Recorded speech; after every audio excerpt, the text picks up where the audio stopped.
Carlos Castaneda's The Art of Dreaming, Chapter 4. What is the name of it again? The Fixation of the Assemblage Point, Part 2. My recording device, I took a break and it just shut off and I can't re-record, so I'm making two parts out of this chapter. I'm not going to reread the whole thing. Alright, so Part 2, Chapter 4. Do I gather, Don Juan, that you don't approve or like of the emissary? I neither approve of it nor like it. It belongs to another mood, the old sorcerer's mood. Besides, its teachings and guidance in our world are nonsense.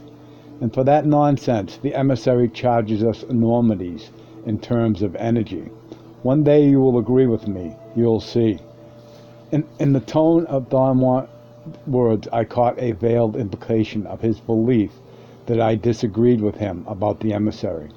I was about to confront him with it when I heard the emissary's voice in my ears. He's right, the boy said. You like me because you find nothing wrong with exploring all possibilities. You want knowledge. Knowledge is power, and you don't want to remain safe in the routines and beliefs of your daily world. The emissary said all that in English with a marked Pacific Coast intonation. Then it shifted into Spanish. I heard it in a slight Argentinian accent. I had never heard the emissary speak like this before. It fascinated me. The emissary told me about fulfillment, knowledge, about how far away I was from my birthplace, about my craving for adventure and my near obsession with new things, new horizons. The voice even talked to me in Portuguese, with a definite inflection from the southern Pampas. To hear that voice pouring out all this flattery not only scared me, but nauseated me. I told Don Juan right on the spot that I had to stop my dreaming training. He looked at me, caught by surprise. Then I repeated what I had heard. He agreed I should stop, although I sensed he was doing it only to appease me. A few days later, I found my reaction a bit hysterical and my decision to withdraw unsound. I went back to my dreaming practices. I was sure Don Juan was aware that I had canceled out my withdrawal. One of my visits to him, quite abruptly, he spoke about dreams. Just because we haven't been taught to emphasize dreams as a genuine field of exploration doesn't mean that they are not one, he began. Dreams are analyzed for their meaning or are taken as portents, but never are they taken as a realm of real events. To my knowledge, only the old sorcerers did that, Don Juan went on. And at the end, they flubbed it. They got greedy. And when they came to a crucial crossroads, they took the wrong fork. They put all their eggs in one basket, the fixation of the assemblage point on the thousands of positions it can adopt. Don Juan expressed bewilderment at the fact that out of all the marvelous things the old sorcerers learned exploring those thousands of positions, only the art of dreaming and the art of stalking remain. He reiterated that the art of dreaming is concerned with the displacement of the assemblage point. Then he defined stalking as the art that deals with the fixation of the assemblage point on any location to which it is displaced. To fixate the assemblage point on any new spot means to acquire cohesion, he said. You have been doing just that in your dreaming practices. I thought I was perfecting my energy body, I said, somehow surprised at his statement. You are doing that and much more. You are learning to have cohesion. Dreaming does it by forcing dreamers to fixate the assemblage point. The dreaming attention, the energy body, the second attention, the relationship with inorganic beings, the dreaming emissary are all but byproducts of acquiring cohesion. In other words, they are all byproducts of fixating the assemblage point on a number of dreaming positions. What is a dreaming position, Don Juan? Any new position to which the assemblage point has been displaced during sleep. How do we fixate the assemblage point on a dreaming position? by sustaining the view of any item in your dreams, or by changing the dreams at will. Through your dreaming practice, you are really exercising your capacity to be cohesive. That is to say, you are exercising your capacity to maintain a new energy shape by holding the assemblage point fixed on the position of any particular dream you are having. Do I really maintain a new energy shape? Not exactly, not because you can't, but only because you are shifting the assemblage point instead of moving it. Shifts of the assemblage point give rise to minute changes, which are practically unnoticeable. Challenging the shifts is that the challenge of the shifts is that they are so small and so numerous that to maintain cohesiveness in all of them is a triumph. How do we know we are maintaining cohesion? We know it by the clarity of our perception. The clearer the view in our dreams, the greater our cohesion. He said then that it was time for me to have a practical application for which I had learned in dreaming. Without giving me a chance to ask anything, he urged me to focus my attention, as if I were in a dream, on the foliage of a desert tree growing nearby, a mesquite tree. Do you want me to gaze at it? I asked. I don't want you just to gaze at it. I want you to do something very special with that foliage, he said. Remember that in your dreams, once you are able to hold the view of any item, you are really holding the dreaming position of your assemblage point. Now gaze at those leaves as if you were in a dream, but with a slight yet most meaningful variation. You are going to hold your dreaming attention on the leaves of the mesquite tree in the awareness of our daily world. My nervousness made it impossible for me to follow his line of thought. He patiently explained that by staring at the foliage, I would accomplish in a minute displacement of my assemblage point. Then, by summoning my dreaming attention through the staring at individual leaves, I would actually fixate that minute displacement, and my cohesion would make me perceive in terms of the second attention. He added with a chuckle that the process was so simple it was ridiculous. Don Juan was right. All I needed was to focus my sight on the leaves, maintain it, and in one instant I was drawn into a vortex-like sensation, extremely like the vortexes in my dreams. The foliage of the mesquite tree became a universe of sensory data. It was as if the foliage had swallowed me, but it was not only my sight that was engaged. If I touched the leaves, I actually felt them. I could smell them. My dreaming attention was multi-sensorial instead of solely visual, as in my regular dreaming. What had begun as gazing at the foliage of the mesquite tree had turned into a dream. I believed I was in a dreamt tree, as I had been in trees of countless dreams. And naturally, I behaved in this dreamt tree as I had learned to behave in my dreams. I moved from item to item, pulled by the force of a vortex that took shape on whatever part of the tree I focused my multisensorial dreaming attention. Vortexes were formed not only on gazing, but also on touching anything with any part of my body. In the midst of this vision or dream, I had an attack of rational doubts. I began to wonder if I had really climbed the tree in a daze and was actually hugging the leaves, lost in the foliage, without knowing what I was doing.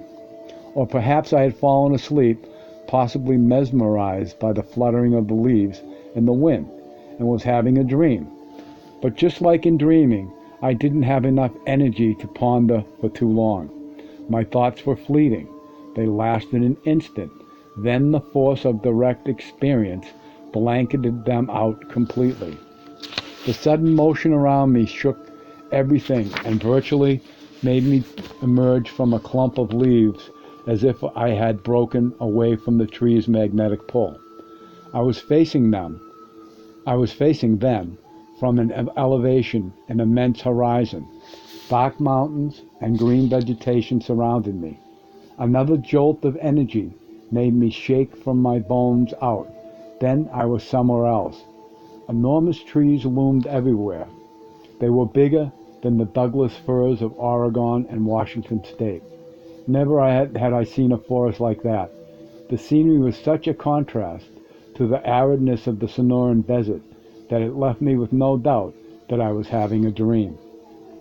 I held on to that extraordinary view, afraid to let it go, knowing that it was indeed a dream and would disappear once I had run out of my dreaming attention.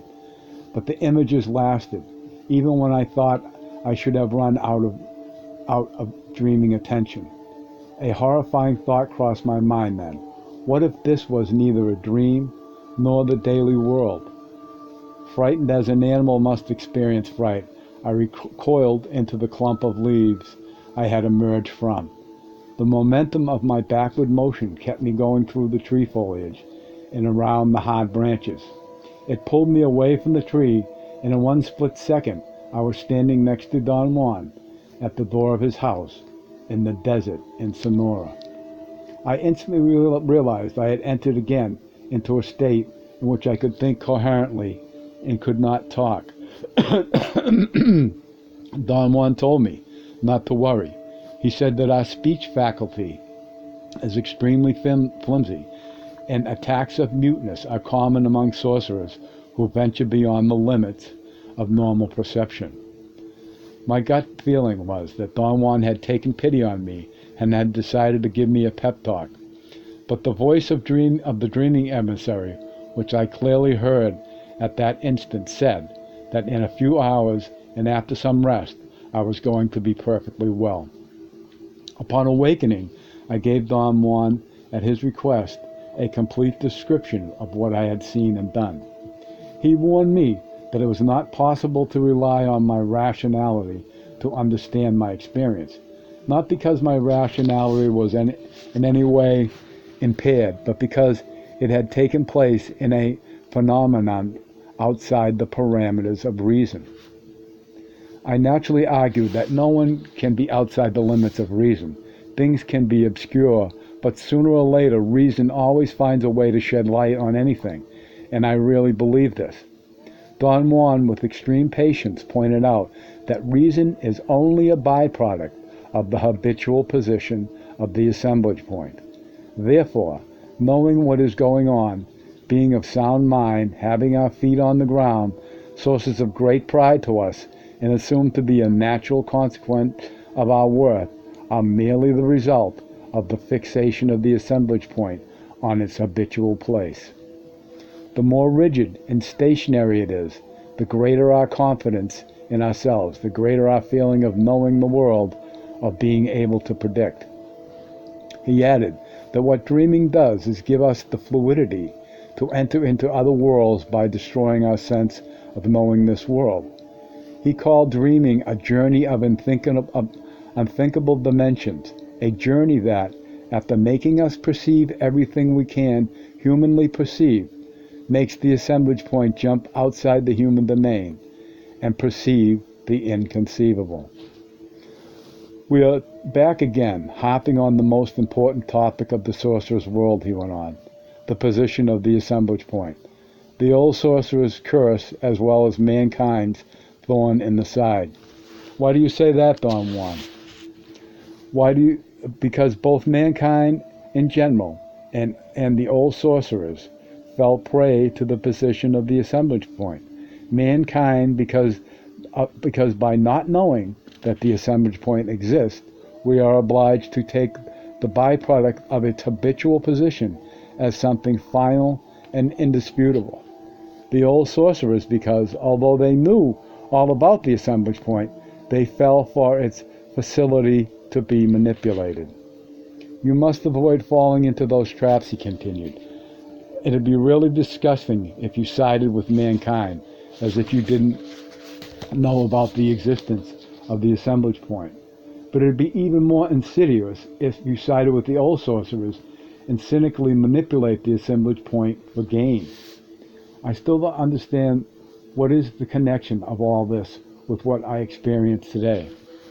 Yesterday you were in a different world, but you asked me where that world is, and I tell you that it is in the position of the assemblage point. My answer won't make any sense to you. Don Juan's argument was that I had two choices. One was to follow mankind rationales and be faced with a predicament my experience would tell me that other worlds exist, but my reason would say that such worlds do not and cannot exist. The other choice was to follow the old sorcerer's rationales, in which case I would automatically accept the existence of other worlds, and my greed alone would make my assemblage point hold on to the position that creates those worlds. The result would be a kind of predicament, that of having to move physically into vision-like realms driven by experiences of power and gain. I was too numb to follow his argument, and by then I realized that I did not have to follow it because I agreed with him completely, despite the fact that I did not have a total picture of what I was agreeing about. Agreeing with him was rather a feeling that came from far away, an ancient certainty I had lost, which was now slowly finding its way back to me. The return to my dreaming practices eliminated those turmoils and created a new one. For example, after months of hearing it daily, I stopped finding the dreaming emissary's voice an annoyance or a wonder. It became a matter of course for me, and it made so many mistakes. I made so many mistakes influenced by what it said that I almost understood Don Juan's reluctance, how can I not say that one, to take it seriously. A psychoanalyst would have had a field day interpreting the emissary according to all the possible permutations of my interpersonal dynamics. Don Juan maintained a steadfast view on it. It is an impersonal but constant force from the realm of the inorganic beings. Thus, every dreamer experiences it in more or less the same terms, and if we choose to take its words as advice, we are incurable fools. I was definitely one of them. There was no way I could have remained impassive, being in direct contact with such an extraordinary event.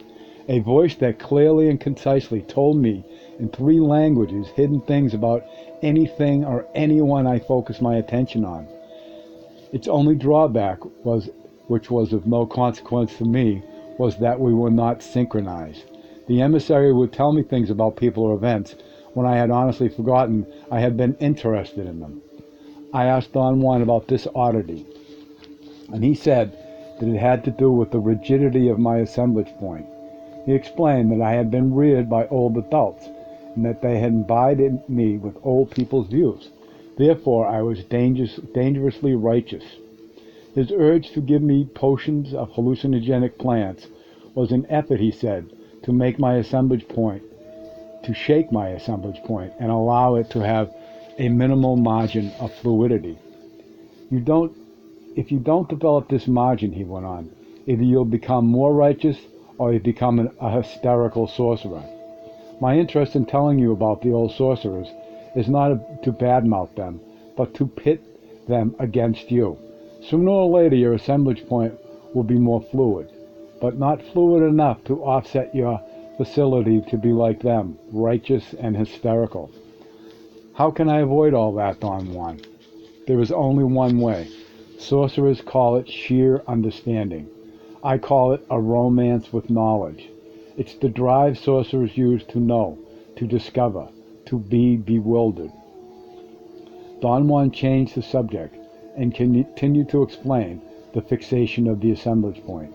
He said that seeing children's assemblage points constantly flutter, as if moved by tremors, changing their place with ease, the old sorcerers came to the conclusion that the assemblage point's habitual location is not innate, but brought about by habituation. Seeing also that the only Only in adults is it fixed on one spot. They surmise that the specific location of the assemblage point fosters a specific way of perceiving. Through usage of this specific way of perceiving becomes a system of interpreting sensory data. Don Juan pointed out that since we are drafted into this system by being born into it from the moment of our birth, we imperatively strive to adjust our perceiving to conform to the demands of this system, a system that rules us for life. Consequently, the old sorcerers were thoroughly right in believing that the act of countermanding it and perceiving energy directly is what transforms a person into a sorcerer. Don Juan expressed wonder at what he called the greatest accomplishment of our human upbringing, to lock our assemblage point on its habitual position. For once it is immobilized there, our perception can be coached and guided to interpret what we perceive. In other words, we can then be guided to perceive more in terms of our system than in terms of our senses.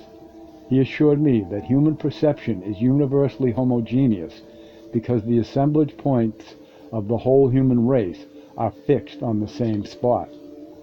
He went on to say that sorcerers prove all this to themselves when they see that at the moment the assemblage point is displaced beyond a certain threshold, a new universal filaments of energy begin to be perceived. There is no sense to what we perceive. The immediate cause is that the new sensory data has rendered our system inoperative and can no longer be used to interpret what we are perceiving. Perceiving without our system is, of course, chaotic, Don Juan continued. But strangely enough, when we think we have truly lost our bearings, our old system rallies. It comes to our rescue and transforms our new incomprehensible perception into a thoroughly comprehensible new world, just like what happened to you when you gazed at the leaves of the mesquite tree. What exactly happened to me, Don Juan? Your perception was chaotic for a while. Everything came to you at once, and your system of interpreting the world didn't function. Then the chaos cleared up, and there you were in front of a new world. We are again, Don Juan, at the same place we were before. Does the world exist, or is it merely my mind that concocted it?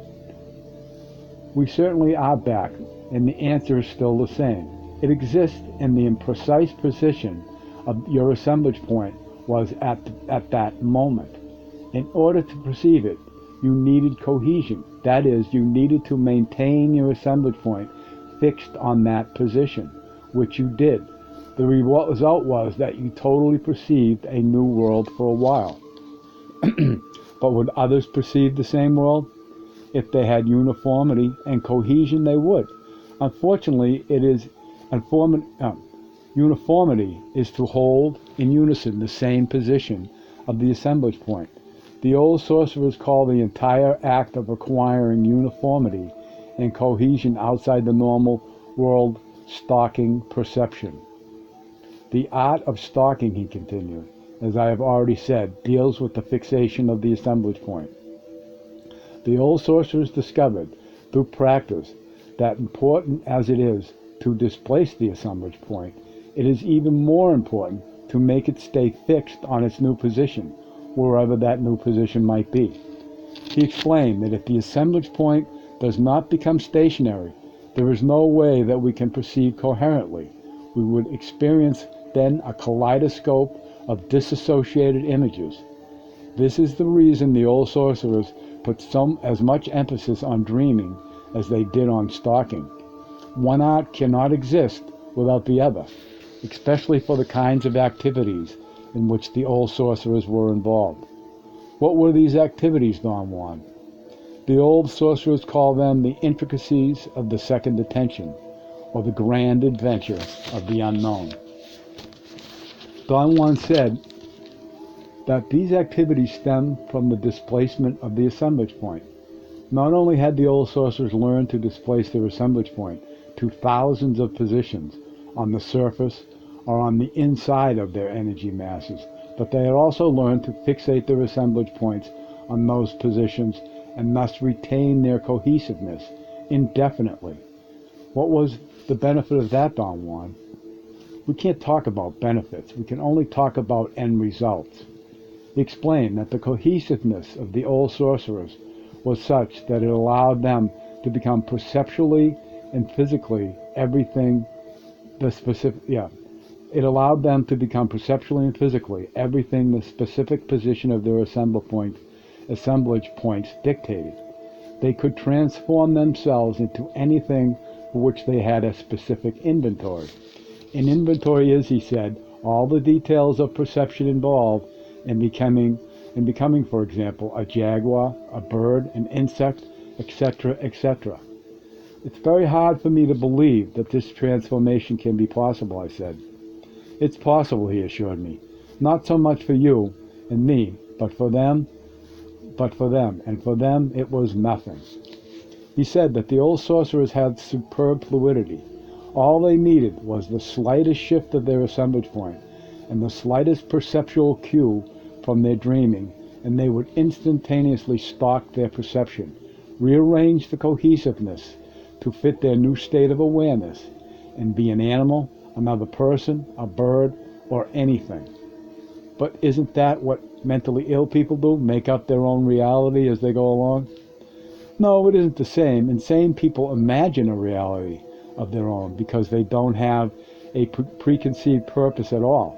Insane people bring chaos into chaos. Sorcerers, on the contrary, bring order into chaos. Their preconceived transcendental purpose is to free their perception. Sorcerers don't make up the world they are perceiving. They perceive energy directly, and then they discover what they are perceiving is an unknown new world, which can swallow them whole because it is real as anything we know to be real. Don Juan then gave me a new version of what had happened to me as I gazed at the mesquite tree. He said that I began by perceiving the energy of the tree on the subjective level. However, I believed I was dreaming because I employed dreaming techniques to perceive energy. He asserted that to use dreaming techniques in the world of everyday life was one of the old sorcerer's most effective devices.